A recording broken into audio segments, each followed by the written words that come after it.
Langit Semarang menggantung rendah malam itu, seperti menyimpan hujan yang tak kunjung turun. Awan-awan tebal dan gelap merayap pelan menutupi cahaya bulan yang seharusnya menemani perjalanan malam minggu itu menuju hari Senin. Cahaya lampu jalan berwarna kuning kusam memantul lembab di permukaan aspal, menciptakan kesan murung yang kental. Angin berembus pelan, menggesek dedaunan pohon trembesi, dan membawa serta aroma samar tanah basah. Mas Sabto berdiri di depan pagar rumah orang tuanya, sebuah rumah tua di pinggiran Semarang. Ransel hitam tergantung di bahunya, dan di tangannya tergenggam termos kecil berisi kopi buatan ibunya sendiri. Ia menatap jalanan dengan pandangan kosong sejenak sebelum menoleh ke arah rumah. "Ibu, aku berangkat dulu," ucapnya sambil sedikit membungkuk, lalu melangkah ke arah angkot yang sudah menunggu. Sudah menjadi kebiasaan bagi Sabto, seorang karyawan swasta yang berdomisili di Jakarta, untuk pulang ke Semarang setiap 1 atau 2 bulan sekali. Meski singkat, waktu bersama keluarganya adalah momen yang ia simpan rapi di antara tumpukan jadwal dan tekanan pekerjaan. Ia selalu memilih kereta malam karena bisa tiba di Jakarta menjelang subuh. Cukup waktu untuk bersiap ke kantor tanpa harus membolos. Angkot melaju pelan menyusuri jalanan kota. Jam menunjukkan pukul 9 malam lebih sedikit. Meski malam makin larut, suasana kota masih cukup hidup. Suara deru mesin kendaraan, klakson motor, dan tawa warga yang masih nongkrong di warung-warung kopi memberi nuansa hangat tersendiri. Sabto duduk tenang, memeluk termosnya, membiarkan aroma kopi hitam itu menenangkan pikirannya yang mulai dipenuhi bayangan kantor dan tumpukan laporan. Beberapa menit kemudian, angkot berhenti di sebuah persimpangan tidak jauh dari stasiun. Ia turun dan mulai berjalan kaki sekitar 200 meter menuju gerbang utama. Trotoar yang ia lalui cukup lebar, diapit pagar tanaman dan deretan kios kecil yang sebagian besar sudah tutup. Lampu jalan berjajar seperti prajurit penjaga malam, walau sebagian berkedip-kedip tak stabil. Sabto berjalan perlahan, sesekali menyeruput kopi dari termosnya. Ia datang lebih awal bukan tanpa alasan. Menunggu di ruang tunggu stasiun yang penuh dan dingin bukan hal yang menyenangkan baginya. Ia lebih suka duduk di luar, di bawah langit terbuka, menyalakan rokok, dan membiarkan malam menyapanya perlahan. Namun, semakin dekat ke area stasiun, suasana hatinya berubah. Bukan karena sepi, justru sebaliknya, lingkungan sekitar masih cukup ramai. Beberapa tukang ojek mangkal di pinggir jalan, pedagang kaki lima masih menata dagangan, dan orang-orang lalu lalang dari dan ke angkutan umum. Yang membuatnya tidak nyaman adalah perasaan ganjil yang tiba-tiba hadir. Langkah kakinya terasa berat, bukan karena lelah, tetapi seperti ada sesuatu yang tak kasat mata menahan. Jantungnya berdetak lebih cepat, bukan karena tergesa, tetapi karena naluri bawah sadarnya menjerit tanpa suara. Ia memperlambat langkah, lalu berpura-pura mengikat tali sepatu. Perlahan ia menoleh ke belakang. Seseorang ada di sana. Seorang perempuan. Ia berjalan hanya beberapa meter di belakang Sabto, mengenakan daster kekuningan yang agak pudar dan panjangnya hanya sampai lutut. Rambut hitam sebahu terurai lepek menutupi sebagian wajahnya. Sorot lampu jalan memantulkan bayang-bayang aneh di wajahnya. Sulit bagi Sabto untuk melihat jelas wajah perempuan itu, tetapi satu hal mencolok langsung menarik perhatiannya. Perutnya membuncit besar, seperti wanita hamil tua. Ia memakai sandal jepit, dan langkahnya sangat pelan, nyaris tanpa suara. Sabto buru-buru menoleh ke depan dan mempercepat langkah. Bisa jadi dia juga mau ke stasiun. Batinnya mencoba menenangkan, meski logikanya menolak percaya. Cara perempuan itu berjalan terlalu pelan, terlalu terarah, dan terlalu senyap untuk seseorang yang berada di tengah keramaian. Sabto mempercepat langkahnya lagi. Namun perasaan ganjil justru makin kuat. Suara-suara sekitar, seperti tertarik menjauh. Tawa tukang ojek, klakson motor, suara pedagang, semuanya terdengar seperti berasal dari jauh, dari dunia lain. Sekilas ia menoleh lagi. Perempuan itu masih ada, masih mengikutinya. Ketika ia sampai di deretan tukang kopi yang mangkal di bawah lampu neon yang mulai meredup, ia segera menghampiri seorang bapak tua penjaga gerobak. Ia memesan kopi tubruk panas dan sebungkus rokok. Tangannya sedikit gemetar saat menerima gelas dari si bapak. Tanpa berkata apa-apa, ia berjalan menuju pembatas trotoar yang sedikit gelap tapi masih dalam jangkauan keramaian. Ia duduk di situ, meletakkan gelas kopi di sisi kiri, dan menyalakan sebatang rokok. Ia menarik napas panjang. Udara malam yang dingin menyeruak masuk ke dalam jaketnya, menusuk pori-pori kulitnya. Ia mencoba menenangkan pikiran, tapi tak bisa. Lalu sesuatu membuat tubuhnya kaku. Perempuan itu masih berdiri di seberang jalan, tepat menghadap ke arahnya. Tidak bergerak, tidak menoleh kemana-mana, hanya menatap lurus ke arah Sabto. Tatapan itu tajam dan kosong sekaligus, seolah menusuk masuk ke dalam dadanya, seolah mengenal dirinya. Sabto merasa dunia di sekitarnya berhenti bergerak. Ia membuang muka, merasa napasnya menjadi berat. Saat ia memberanikan diri menoleh lagi, perempuan itu mulai melangkah. Langkahnya lambat, terlalu lambat, tubuhnya seperti melayang. Tidak ada bunyi dari sandal jepitnya, tidak ada getaran langkah, seolah ia bukan bagian dari bumi. Sabto menahan napas, seluruh tubuhnya menegang. Ia ingin berdiri, ingin berlari masuk ke dalam stasiun, tapi tubuhnya menolak. Perempuan itu menyeberang, berjalan lurus ke arahnya. Dalam hati, Sabto berharap perempuan itu akan berhenti, akan belok, akan masuk ke warung, akan menghilang. Namun tidak, ia terus berjalan, hingga akhirnya berdiri di depan Sabto. Tanpa berkata-kata, perempuan itu menunduk sedikit, lalu berkata dengan suara parau, "Mas, boleh saya duduk di sini sebentar?"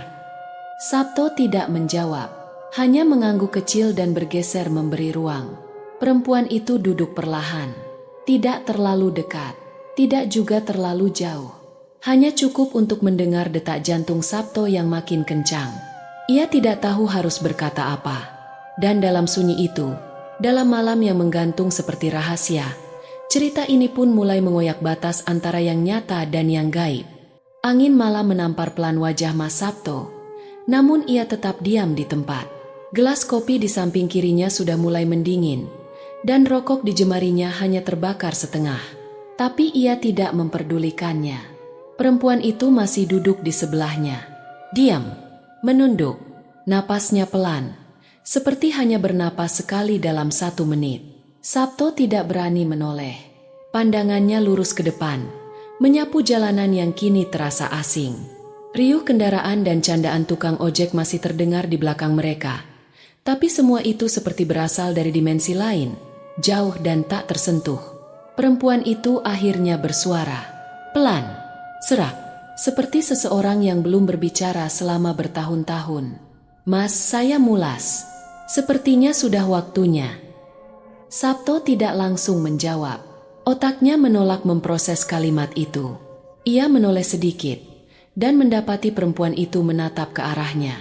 Mata itu sayu, namun tajam. Tatapan yang tidak bisa ditentukan apakah penuh penderitaan atau penuh kemarahan. "Apa, saya bisa minta tolong?" "Pegang perut saya."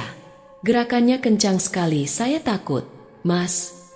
Sabto membuka mulut, ingin berkata tidak, tapi suaranya tidak keluar. Ia merasa tubuhnya menolak perintah pikirannya sendiri. Jari-jarinya kaku, lehernya tak bisa bergerak penuh. Bahkan kelopak matanya terasa berat untuk digerakkan. Perempuan itu menggeser tubuhnya sedikit lebih dekat. Lalu dengan lirih, seperti menyelinap ke telinga, "Mas Sabto, tolong ya." Detak jantungnya berhenti sejenak. Ia tidak pernah menyebutkan namanya. Tidak ke siapapun di sekitar sini. Bahkan ke tukang kopi tadi pun ia hanya mengangguk. Tapi perempuan ini tahu namanya. "Bagaimana, kau tahu?" bisik Sabto dalam hati. Tapi tidak ada suara yang keluar. Tangannya, melawan kehendak logika, terangkat perlahan. Ia tidak tahu kenapa. Mungkin karena kasihan, mungkin karena rasa takut, mungkin karena tubuhnya kini sudah bukan miliknya lagi.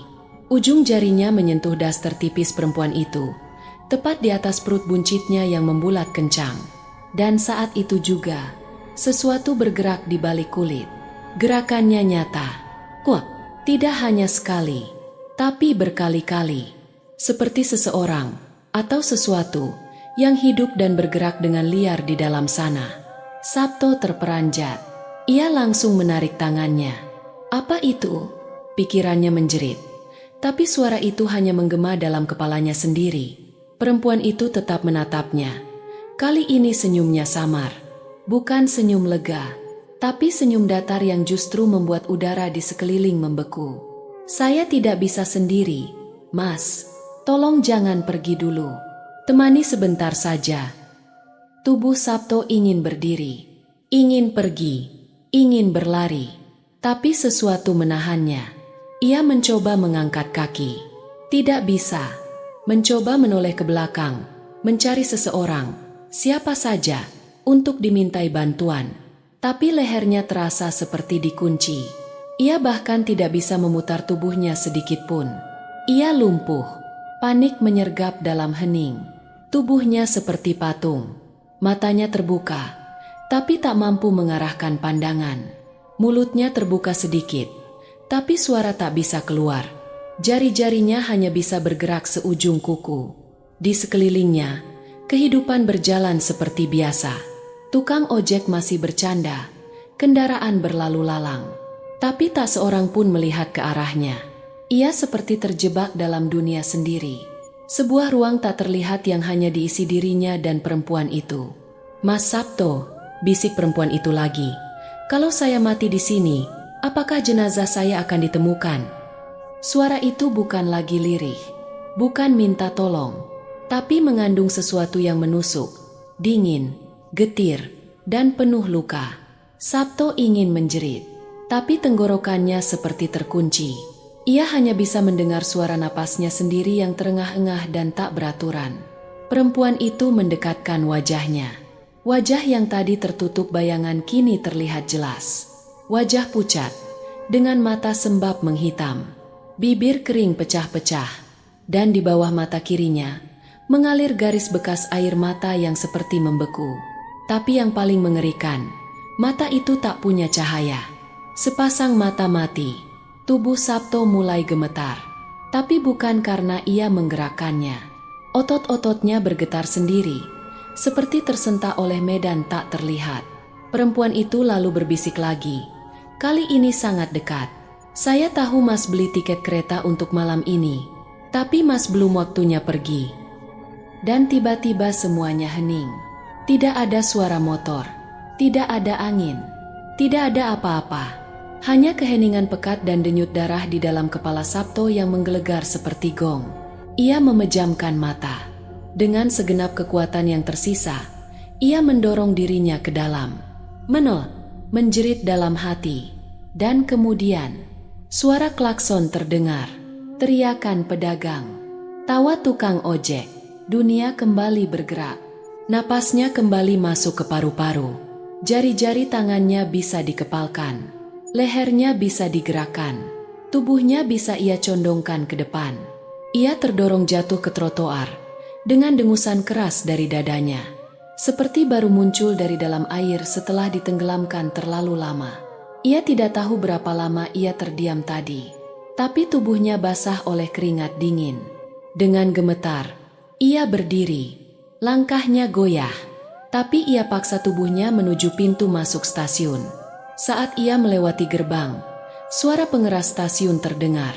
Pengumuman, kereta jurusan Jakarta telah diberangkatkan 5 menit yang lalu. Kata-kata itu menghantamnya lebih keras dari hantaman gaib tadi. Ia berdiri mematung, menatap rel yang kosong. Tidak ada lagi yang bisa ia kejar. Perempuan itu telah menahannya, dan sekarang ia menyadari, ia tidak ketinggalan kereta karena dirinya lambat.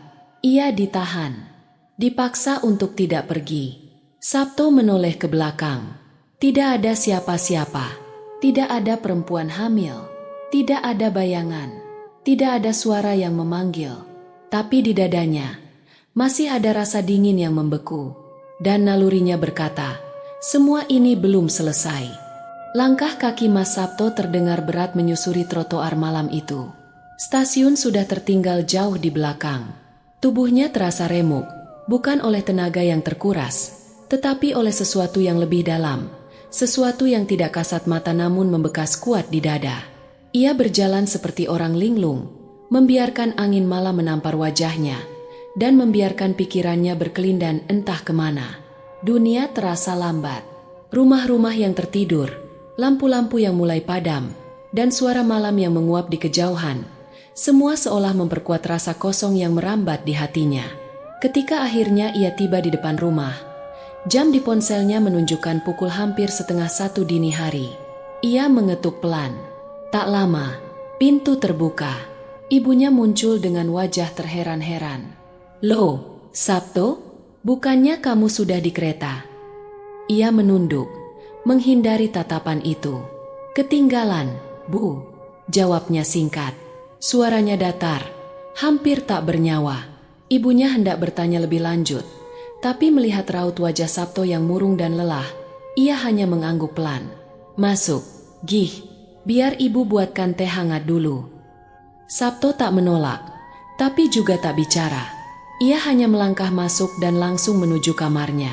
Ia rebah di kasur tanpa melepas tas, hanya menatap langit-langit gelap dengan mata terbuka. Bayangan perempuan hamil itu masih tertinggal di matanya.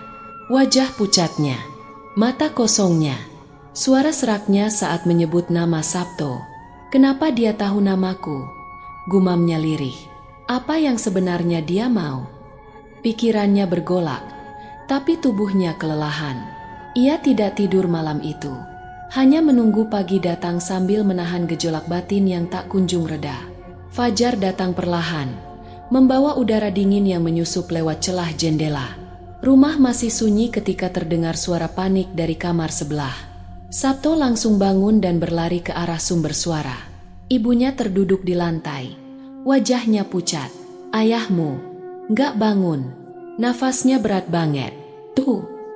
Sabto menerobos masuk ke kamar ayahnya. Pria tua itu terbaring dengan mata setengah terbuka. Tubuhnya gemetar dan tak mampu bergerak. Tanpa banyak tanya, Sabto segera menelepon ambulans dan meminta bantuan tetangga. Dalam hitungan menit, mereka sudah dalam perjalanan menuju rumah sakit, dengan sirene meraung membelah pagi yang baru menyingsing. Sabto duduk di samping tandu, menggenggam tangan ayahnya yang dingin. Ia memandangi wajah yang selama ini memberinya nasihat hidup, yang mengajarkannya jadi lelaki keras kepala namun bertanggung jawab. "Ayah, tolong bertahan," bisiknya pelan, tapi tidak ada respon. Sesampainya di rumah sakit, dokter langsung mengambil alih. Sabto hanya bisa berdiri di koridor panjang yang dingin, dengan jantung berdebar dan napas tak stabil. Beberapa saat kemudian, seorang dokter keluar dengan ekspresi muram. "Pecah pembuluh darah di otak. Stroke berat," katanya singkat. "Kami akan berusaha, tapi kemungkinan sangat kecil." Kalimat itu menghantam seperti petir. Sabto memegang dinding, tubuhnya lunglai. Setengah jam kemudian, semuanya berakhir. Ayahnya telah tiada. Sabto berdiri di sisi ranjang rumah sakit yang kini sunyi. Tubuh ayahnya terbujur kaku, dibalut kain putih. Di wajah itu, Sabto melihat sesuatu yang membuatnya tercekat, ketenangan. Tidak ada bekas kesakitan, tidak ada kerutan yang menegang, hanya keheningan yang damai. Dan saat itulah, semuanya mulai menyatu. Larangan untuk pergi, perempuan hamil, sentuhan perut, kelumpuhan yang menahannya, kereta yang tertinggal. Semua seperti satu rangkaian kejadian yang sengaja dirancang. Ia mencoba menahan emosi, tapi air mata jatuh juga. Di antara isak yang tertahan, ia berbisik, "Kalau aku naik kereta semalam, aku nggak akan sempat melihat ayah terakhir kali." Dan kalimat itu menjadi pukulan sekaligus pelipur. Malam tadi bukanlah gangguan, bukan hanya horor, tapi mungkin penyelamatan. Seseorang atau sesuatu telah menahannya agar bisa ada di sini, menemani ayahnya di detik-detik terakhir hidup. Hari pemakaman datang seperti mimpi. Sabto dan keluarga menyiapkan segalanya. Tetangga berdatangan, mengantar jenazah dengan isak dan doa. Di bawah langit mendung yang seakan ikut berduka, keranda kayu diangkat perlahan. Mas Sabto ikut memikulnya, Langkah demi langkah menyusuri jalan tanah menuju pemakaman yang basah oleh gerimis malam sebelumnya. Ketika tanah merah diturunkan ke atas pusara, ia menunduk lama. Dalam hening, ia berbicara dalam hati pada sosok yang kini telah pergi. "Terima kasih sudah menungguku. Yah, maaf aku hampir tak sempat." Malam setelah pemakaman, suasana rumah kembali sunyi. Obrolan dan pelukan dari para pelayat perlahan menghilang. Hanya tinggal ia dan ibunya di rumah itu sekarang.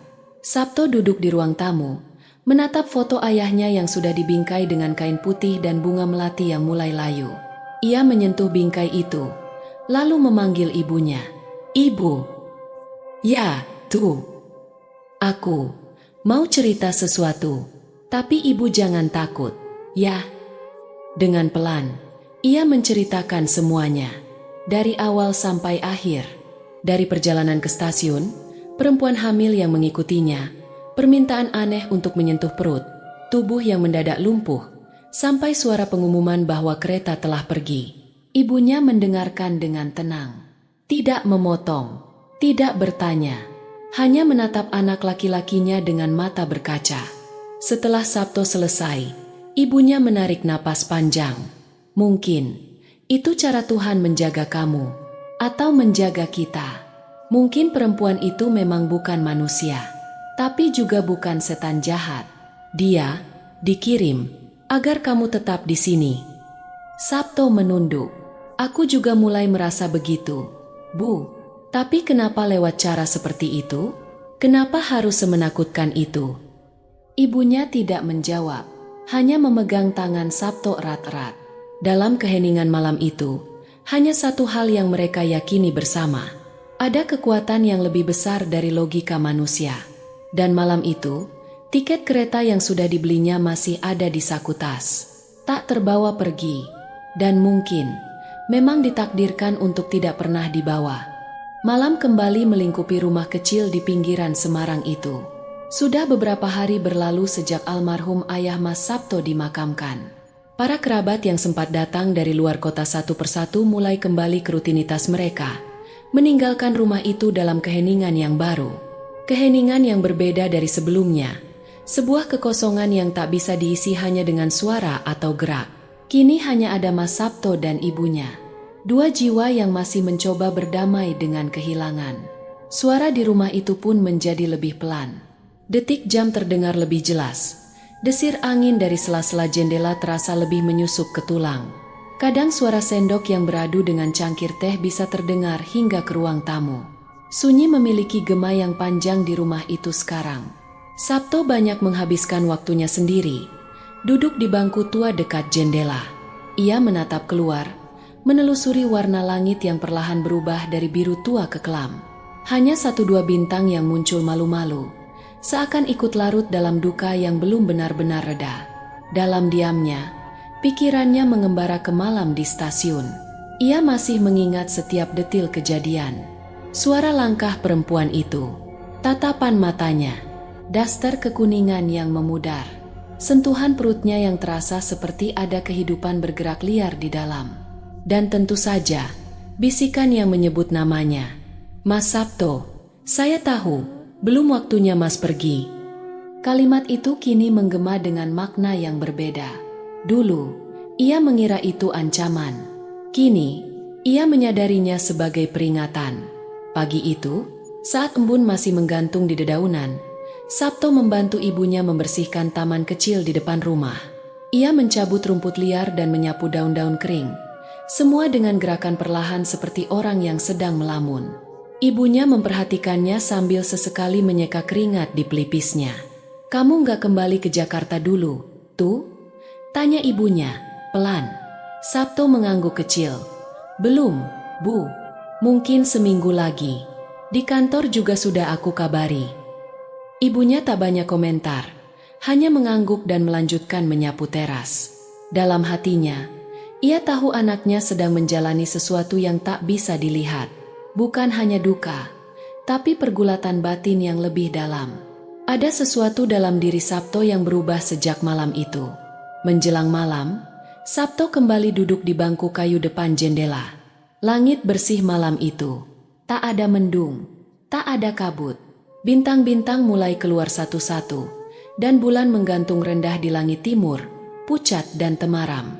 Ia membuka jendela lebar-lebar, membiarkan angin malam masuk, membawa serta aroma tanah dan sisa dupa dari malam tahlilan yang lalu.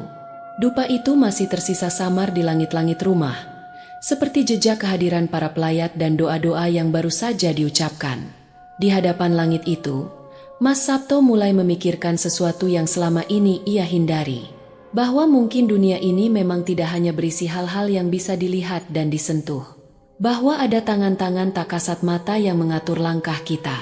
Bukan hanya takdir yang tertulis, tapi juga penjagaan. Cara alam semesta atau mungkin Tuhan sendiri untuk menahan kita dari hal-hal yang tak semestinya terjadi. Ia mengingat malam di stasiun sebagai pengalaman paling mengerikan dalam hidupnya. Tapi anehnya, malam itu jugalah yang menyelamatkannya.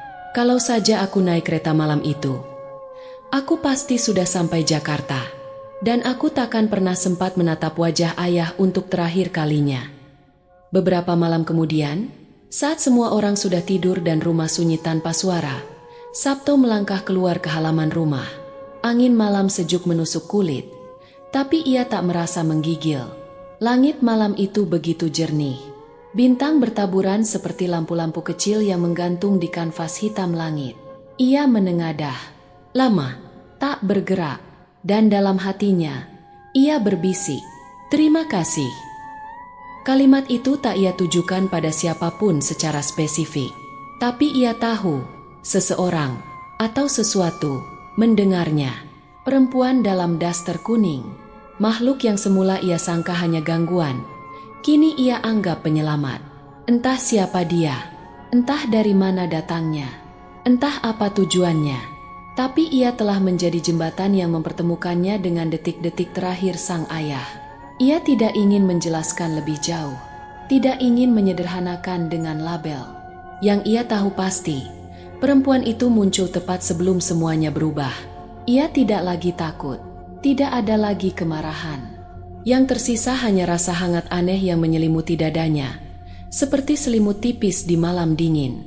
Ia tahu, kehilangan ayah adalah luka besar. Tapi jika ia tidak kehilangan kereta malam itu, luka itu bisa jadi terasa lebih dalam dan dingin. Kini, di hadapan langit, ia merasa damai. Ia tidak perlu tahu seluruh jawabannya. Karena mungkin, sebagian dari pertanyaan dalam hidup tidak pernah diciptakan untuk dijawab, hanya untuk dihayati. Dan malam itu, bintang-bintang seperti mengangguk pelan pada seorang lelaki yang akhirnya berdamai dengan ketidaktahuan. Pagi berikutnya, rumah kembali seperti biasa. Sabto membantu ibunya menyiapkan sarapan. Mereka tak banyak bicara, tapi saling memahami. Suasana rumah kini memang berbeda. Bukan karena kepergian satu orang, melainkan karena kedewasaan yang tumbuh dari kehilangan. Sabto mengemasi tasnya. Tiket kereta baru sudah ia beli untuk keberangkatan besok pagi. Kali ini, ia tidak akan naik kereta malam. Ia ingin melihat matahari naik dari balik jendela gerbong. Ia ingin meninggalkan rumah bukan dalam bayang-bayang gelap, tapi dalam cahaya pagi yang membawa harapan baru. Sebelum tidur, ia kembali duduk di jendela, menatap langit sekali lagi. Dan kali ini, tak ada ketakutan, tak ada kecemasan. Hanya satu kalimat yang terus terucap dalam hati. "Aku paham sekarang." Dan dengan itu, malam terakhirnya di rumah tidak ditutup dengan horor, melainkan dengan penerimaan. Dengan cahaya baru yang menyinari sudut hatinya, bahwa tidak semua yang menyeramkan datang untuk mencelakai. Kadang, yang menakutkan justru datang untuk menyelamatkan.